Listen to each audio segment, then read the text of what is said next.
Yun, ngayon naman kilalanan natin ang pangatlong hakbanger. Magpakilala na po kayo. What's up, madlang people? Ang saya! Ay, isa pa po. Madlang Pagod siya, people! kapapile niya pala ng Ako certificate of candidacy. Yung mic po. Ay, ulit po, isa pa po. Yung Isa pa po. microphone po. What's up, madlang people? Ako si Luz, 68 years old, from Nubaliches po. Ay, ang ganda ng smile ni Ate Luz. Correct. Tsaka parang ang daming ano. Parang ang daming alahas. Yes. Oo, pinaghandaan Ano talaga pong pinagkakaabalahan natin, Ate Luz? Wala po, pero marami akong ginagawa. Minsan nagsusumba, nanonood ng sine, tapos naglaalaga ng apo, nagtatanim ng kung ano-anong yung Sama ng loob. halaman. Tinatanim niya, tatanong mo sa Halaman! Halaman. Ayan. Yan So, po. madami. Abala si Mami. At least active Madami. siya. Yes. Marami ginagawa. Active siya. Okay. Matagal na pong single? Opo, 22 years na po. Tagal na. 22 years. So, open pa po sa relationship, ma'am, kung sakasakali. Kung papalarin, Kung papala. Ay. Ano pong paniniwala tungkol sa pag-ibig? paniniwala, yung parang, nababalang ko ako. Nabablanko daw si Mami Luz. Ano paniniwala daw sa Jackie Lu ba ang pangalan niyo, ma'am? Paniniwala yung masarap umibig, lalo pat totoo. Totoo. Masarap Tama. umibig. Pwede po ba namin malaman na yung kadahilanan po ng pagiging single ninyo po? Sa una kasi, may asawa ako.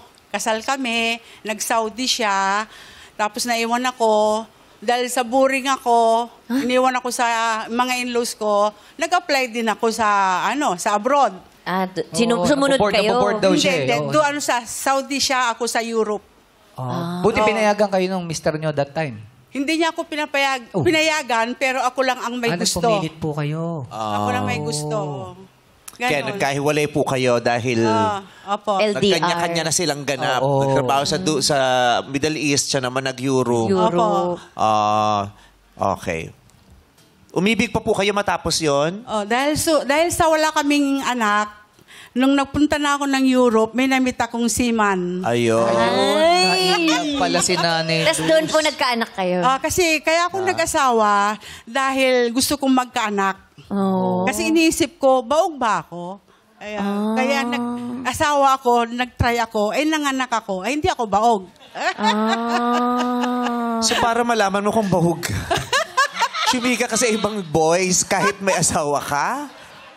Tinry niya. Para masigurado niya. Grabe din yung mga pamamaraan nyo dati, no? Siyempre, hindi natin ine-encourage Yes. yun. Di ba? Kasi di ba dati wala pa yung parang check-up. Yung, Hindi kasi ano pa lang siya, 68 pa lang siya, meron na yun, no? meron na yung before. Oo. Ilang Anong taon taon yun? po kayo noon, nung nasa Europe po kayo? Nakilala niyo po yung seaman?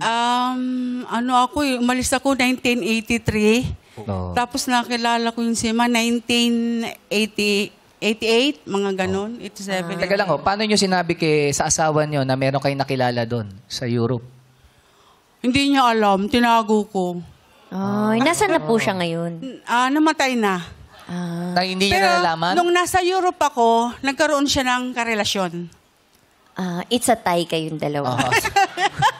Yun pala. It's a tie. Grabe din ang mga journey nila ng araw. So ayun, Sir Fair, narinig nyo. So para kayo nagka-idea dun sa mga makikilala nyo mamaya. Yeah. Di ba? Yan.